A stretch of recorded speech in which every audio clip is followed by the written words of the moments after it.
Hello everyone, my self Laxmichand from mathematics solution. आज मैं आपको डिस्कस करूंगा बाइनोमियल डिस्ट्रीब्यूशन जो आपका अप्लाइड मैथ के लिए है। तो अब देखो, ये आपका ऐसा टॉपिक है, इसमें से आपका हर साल 3 मार्क्स का एक क्वेश्चन आता है या फिर आपका 5 मार्क्स भी इसका एक क्वेश्चन मिल सकता है। तो ये आपका इम्पोर्टेंट है और इसमें आपका जो मेन पॉइंट्स हैं, हमें क्या कब हमारा बाइनोमियल डिस्ट्रीब्यूशन लगेगा, कब नहीं लगेगा, वो उस पर आपने फोकस करना है। तो सबसे पहले हमारा जो बाइनोमियल डिस्ट्रीब्यूशन है आपका, ये जब एप्लीकेबल है जब आपके बर्नौली ट्रायल्स होते हैं। अब मेरे जो हैं बर्नौली ट्रायल्स क्या हैं कि बर्नौली ट्रायल्स जैसे ही आपने मतलब डाइस को रोल किया है या कोई मतलब हर ट्रायल में आपकी प्रोबेबिलिटी जो ऑफ सक्सेस जो होती है वो आपकी सेम मिलती है। जैसे आपने डाइस को रोल किया, मैं कहता हूँ कि मुझे E1 नंबर आने की प्रोबेबिलिटी क्या होगी, तो वहाँ पर E1 नंबर आने की जो प्रोबेबिलिटी होगी वो 1/2 होगी। अब दोबारा आपने डाइस को रोल किया है तब भी आपकी E1 नंबर आने की प्रोबेबिलिटी 1/2 होगी। तो आपका जहाँ पर भी बर्नौली ट्रायल्स होंगे वहाँ पर आपका जो है वो बाइनोमियल डिस्ट्रीब्यूशन लगेगा।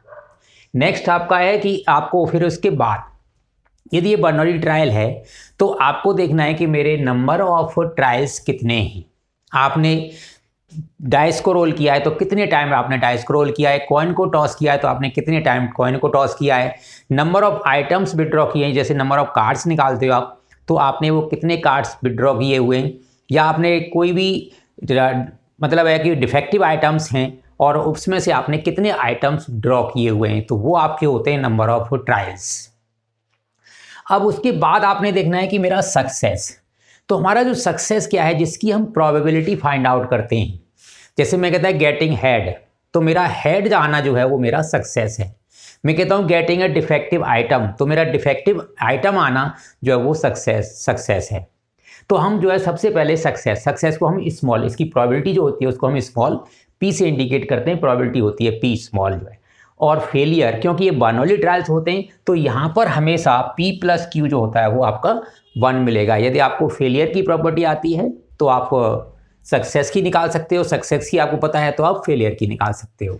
तो p + q हमेशा यहाँ 1 होता है। इसके बाद आपका जो फॉर्मूला यूज़ होगा उसमें, ये आपका बर्नौली ट्रायल पर जो फॉर्मूला एप्लीकेबल है, Px = R, R means number of success कितने चाहिए आपको, that will be equal to NCR P⁻R Q⁻n-R। ये इसका फॉर्मूला है। P प्रोबेबिलिटी ऑफ सक्सेस है, Q आपकी प्रोबेबिलिटी ऑफ फेलियर है, जो मैंने यहाँ लिखा हुआ है। Where N number of trials हैं, R नंबर ऑफ सक्सेस जितनी आपको चाहिए, P probability of success and Q probability of failure. यहाँ पे स्पेलिंग आपका फेलियर आपकी, ये इसमें आपको इतना जो है अप्लाई करना है बर्नौली ट्रायल्स। तो अब देखो, जो मैं आप क्वेश्चन डिस्कस कर रहा हूँ वो ऐसा क्वेश्चन है जो आपका हर साल 23 में भी आया था, 24 में भी आया था, कंपार्टमेंट एग्जाम में भी आया था। तो अब आपका देखो क्या है क्वेश्चन है वो। Next question, unbiased dice is thrown again and again until 3 6s are obtained, find the probability of obtaining the third 6 in 6th throw of the dice. तो अब इसमें देखो हमारा क्या है कि आपको सबसे पहले मैंने बताया था कि ये बर्नौली ट्रायल्स, तो आपका देखो कहीं पर भी है, जैसे आप कार्ड ड्रॉ करते हो तो आपके जो विद रिप्लेसमेंट कार्ड आपने निकाला, उसको देखा और दोबारा उसके अंदर आपने डाल दिया, that is called with replacement. तो इसको जब कहीं पर भी विद रिप्लेसमेंट होता है तो वो आपके बर्नौली ट्रायल होते हैं, तो वहाँ आप अप्लाई कर सकते हो। विदाउट रिप्लेसमेंट पर कभी भी बर्नौली ट्रायल अप्लाई नहीं होगा। तो अब देखो यहाँ पर है कि डाइस को रोल किया, देखो डाइस को तो हम रिप्लेस कर ही नहीं सकते, डाइस को रोल किया। अब आपने डाइस, सबसे पहला है कि हम डाइस को रोल कर रहे हैं तो मेरे नंबर ऑफ ट्रायल्स कितने होंगे। तो आप ये कह रहा है कि आपको डाइस को जब तक थ्रो करना है जब तक आपको 3 6 नहीं मिलते। और दूसरा देखो कंडीशन क्या डाली है कि probability obtaining the third 6 in the 6th throw, it means आपका जो 6th थ्रो है यहाँ पर आपको 6 चाहिए, तो ये मेरा 5th थ्रो, यहाँ 4th होगा, यहाँ आपका 3rd होगा, यहाँ पर आपका 2nd होगा, यहाँ पर आपका 1st होगा। इट मीन्स मेरे पास जो नंबर ऑफ थ्रोज हैं 1 2 3 4 5 और 6 मेरे पास नंबर ऑफ थ्रोज होंगे। अब आपने इसमें क्या देखना है कि मेरा यहाँ से यहाँ तक जो 5 थ्रोज हैं इनमें से आपको कोई भी कहीं पर भी 2 6 मिले हुए हैं। हो सकता है आपको फर्स्ट यहाँ मिला हो, सेकंड यहाँ मिल गया हो, या फर्स्ट यहाँ मिला हो, सेकंड यहाँ मिल गया हो, कहीं पर भी मिल सकता है वो। तो मुझे फर्स्ट 5 में से 2 थ्रो, ये मेरा कंडीशनल है क्योंकि यहाँ मुझे 6th आपका जो थ्रो है उसमें एक 6 जरूर चाहिए, जो थर्ड 6 है वो यहीं पर आना चाहिए, तो आपको ये 6 यहीं निकालना है। तो आप इन फर्स्ट 5 के लिए यहाँ पर बाइनोमियल थ्योरम जो है वो लगा सकते हो, इसमें बाइनोमियल जो डिस्ट्रीब्यूशन है वो लगा सकते हो। तो फॉर्मूला मैंने पीछे लिखा हुआ है। तो आपका प्रोबेबिलिटी, अब देखो मैं यहाँ सबसे चाहिए मुझे सक्सेस, तो मुझे सक्सेस में क्या है 6 फाइंड आउट करना है। तो प्रोबेबिलिटी ऑफ सक्सेस जो होगा P = 1/6, क्योंकि हम डाइस को रोल करते हैं तो 6 उसमें 1 आता है और टोटल आउटकम्स आपके 6 होते हैं, तो 1/6। और बर्नौली ट्रायल के अकॉर्डिंग P + Q 1 होता है, it means P + Q that is equal to 1, so which implies Q is equal to 5/6। ये मेरा P और Q मिल गया। अब मुझे नंबर ऑफ सक्सेस, क्योंकि इन 5 में मुझे केवल 2 सक्सेस चाहिए, तो मेरा यहाँ पर R की वैल्यू आपकी 2 एंड ट्रायल कितने मेरे पास यहाँ पर 5 ट्रायल्स हैं, तो N = 5। अब applying binomial distribution P x = 2 that will be equal to N आपके 5, C R आपका 2, probability of success 1/6 to the power 2 और 5/6 to the power 3, N - R, 5 में से 2 माइनस होगा 3 हो जाएगा। अब देखो ये मेरे केवल 2 6 फाइंड आउट, मुझे जबकि 3 6 निकालने, तो थर्ड 6 का इट मीन्स अब आपका हो जाएगा प्रोबेबिलिटी गेटिंग 3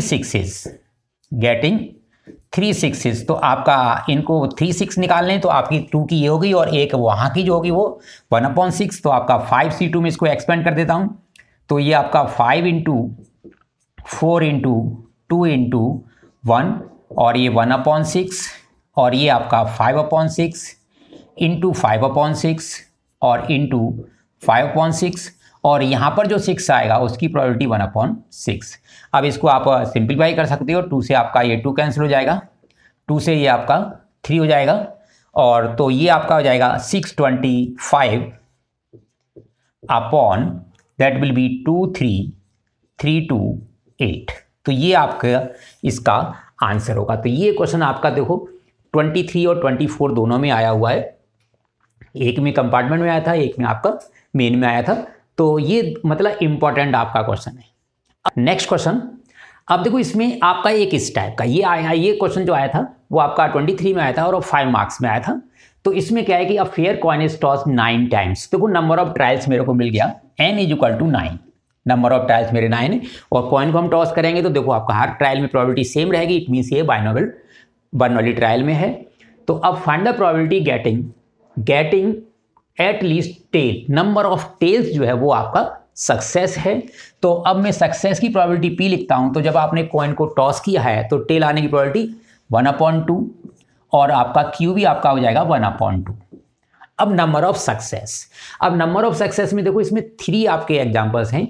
एग्जैक्टली, जहां भी एग्जैक्टली वर्ड आएगा वहां पर आपका इक्वल साइन यूज होता है, तो इसका मतलब मेरे को नंबर ऑफ सक्सेस कितने चाहिए 5 चाहिए। जहां पर आपका एट लीस्ट आता है वहां पर आपका ग्रेटर देन और इक्वल टू यूज होगा, मीन्स मुझे 5 और 5 से ज़्यादा टेल्स चाहिए। और नेक्स्ट जहां एट मोस्ट आता है वहां पर आपका क्या होगा लेस देन और इक्वल, वहां पर आपने ये, तो ये कंसेप्ट बाइनोमियल में आपको ये concept at least, at most और एग्जैक्ट, और मैंने वो आपका बताया था। तो इसमें आपको देखो सभी कुछ मालूम है, अब आपका एग्जैक्ट निकालना है। तो P x = 5, क्योंकि नंबर ऑफ सक्सेस मुझे 5 टेल चाहिए, तो x = 5 तो = n ट्रायल आपके 9, C number of success 5, probability of failure success 1/2 to the power 5, probability of failure 1/2 to the power 9 - 5 4। अब इसको आप एक्सपेंड कर देंगे, ये आपका फर्स्ट का आंसर हो जाएगा। नेक्स्ट में देखो कह रहा है कि एट लीस्ट 5 टेल, तो आपने देखो 9 ट्रायल लिए, तो इसका मतलब आपका जो P x = क्या होगा 5 plus P x = 6 plus P x = 7 plus P x = 8 and plus P x = 9। आप इनकी सबकी प्रोबेबिलिटी को आपने ऐड करना है। तो अब देखो यहाँ पर क्या है कि ये जो आपका पार्ट है 1/2 2 पावर 5 और 4 ये मतलब 9 टोटल हर एक में 9 रहेगा। देखो यहाँ लिखते हैं n आपका 9 c 5 वो सेम आ जाएगा आपका। तो मैंने देखो 1/2 टू द पावर 9 कर दिया इसको। अब प्लस अब यहाँ पर आपका 9c 6 और 1/2 टू द पावर 6 और यहाँ पर 1/2 टू द पावर 3। तो ये आपका देखो हर एक में 9 ही रहेगा। तो अब नेक्स्ट में मैं 9 लिखूंगा। अब ये मेरा क्या हो जाएगा n आपका 9 है तो 9c 7 1/2 टू द पावर 9 और plus 9c 8 1/2 to the power 9 and plus 9c 9 1/2 to the power 9। अब देखो यहाँ आप क्या करेंगे 1/9 जो है इसको आप कॉमन निकाल लेंगे। तो 1/2 टू द पावर 9 आप कॉमन निकाल देंगे। अब यहाँ पर आपका nc 5 आएगा प्लस ये आपका nc 6 आएगा मतलब 9c 6 आएगा। n आप 9 है आपका प्लस यहाँ पर आपका 9c 7 आएगा प्लस 9c 8 आएगा और प्लस 9c 9। अब इनको आप एक्सपेंड कर देंगे और उनको आप ऐड कर दोगे। That will be your answer of this part at least 5 टेल। अब ये कह रहा है कि एट मोस्ट 5 टेल। तो एट मोस्ट में आपने देखो क्या करना है कि एट मोस्ट है तो means x is less than equal to 5। तो इसका मतलब मेरा क्या है कि p x is equal to 0 plus p x is equal to 1 plus p x is equal to 2 plus p x is equal to 3 और plus p x is equal to 4 and plus p x is equal to 5। अब यहां आप देखते हो तो इसमें आपका 1 2 3 4 5 और 6 आपकी प्रोबेबिलिटी निकालनी पड़ रही है। तो अब आपने जब मुझे 5 तो कह रहा है एट मोस्ट 5 तो 5 तक चाहिए। इट मीन्स आपको क्या नहीं चाहिए p x is equal to 6 p x is equal to 7 p x is equal to 8 और plus p x is equal to 9। ये आपको पार्ट नहीं चाहिएगा तो इसे आप 1 में से माइनस कर दो। तो और करके आप ऐसे तो इसमें आपको 1 2 3 और 4 ये केवल 4 की प्रोबेबिलिटी निकालनी है। और आपने प्रीवियस पार्ट में इनको केवल एक 5 उसमें एक्स्ट्रा था तो उसको छोड़कर ब्रैकेट वाले आगे को ऐड कर देंगे। Means you will get the answer. तो इसमें आप अपना टाइम सेव कर सकते हो। मतलब मेरा इसमें कहने का है कि आप जिधर आपको वो साइड आपने चूज करनी है क्योंकि जितनी भी पॉसिबिलिटी है उन सबका सम आपका 1 होता है। तो मुझे यहाँ पर तो 6 टाइम्स आपकी प्रोबेबिलिटी निकालनी पड़ेंगी, 6 कैलकुलेशंस करनी पड़ेंगी और इसमें मेरे को केवल 1 2 3 और 4 कैलकुलेशंस करनी पड़ेंगी। तो आपको ये इसमें जो टाइम लगेगा वो आपका काम लगेगा। तो इसलिए इसमें अब इसमें 1 माइनस अब इसमें मैंने प्रीवियस पार्ट में भी किया था तो इसलिए मैं सीधा 1/2 टू द पावर 9 को कॉमन निकाल देता हूँ। यहाँ पर आपका था 9c 6 ये आपका 9c 7 ये आपका 9c 8 और ये आपका 9c 9। अब इसको आप सॉल्व कर देंगे। अब देखो इसका मैं आपको सॉल्व करने का बहुत सिंपल तरीका बताता हूँ। अब आपको इसका मैं आपको सिंपल बताता हूँ कि आपने 9c 6 को आपने सॉल्व करना है। तो अब 9 से आप डिक्रीजिंग नंबर लिखोगे कितने 6 तो आपका कहो जी 6 टाइम्स तो काफ़ी होता है। तो इन दोनों का डिफरेंस देखो 9c 6 तो 9 और 6 का डिफरेंस 3। इट मीन्स आपका जो 9c 3 है वो आपका 9c 6 के इक्वल ही होगा। तो अब इसमें भी जब इसको एक्सपेंड करूंगा तो केवल मैंने 9 के 3 डिक्रीजिंग नंबर लिखने हैं। मीन्स 9 इंटू 8 इंटू 7 ये मैंने 3 डिक्रीजिंग नंबर लिख दिए और नीचे से आपने 3 इंटू 2 इंटू 1। अब इससे आप देखो 3 3 दा आपका 9 हो जाएगा और 2 आपका 4 दा 8 हो जाएगा ये तो 12। तो इसका आंसर जो आपका हो जाएगा वो 84 आ जाएगा। तो हम जो है इस तरह से 9c 6 इसका मेरा 84 आ जाएगा। अब प्लस अब 9c 7 तो इसका मेरा 9c 2 और ये दोनों इक्वल होंगे तो मैं 9c 2 को वैल्यू निकालता हूँ यहाँ पर। तो आपने 2 डिक्रीजिंग नंबर लिखने हैं तो 9 इंटू 8 और 2 इंटू 1 तो ये आपका 2 से तो आपका ये 36 आ जाएगा।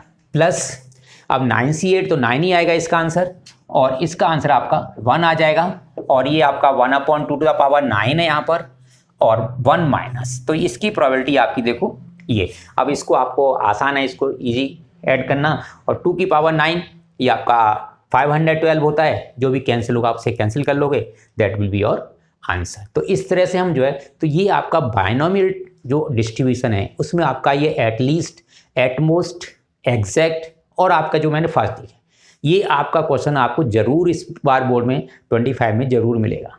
Thank you students, thank you for watching.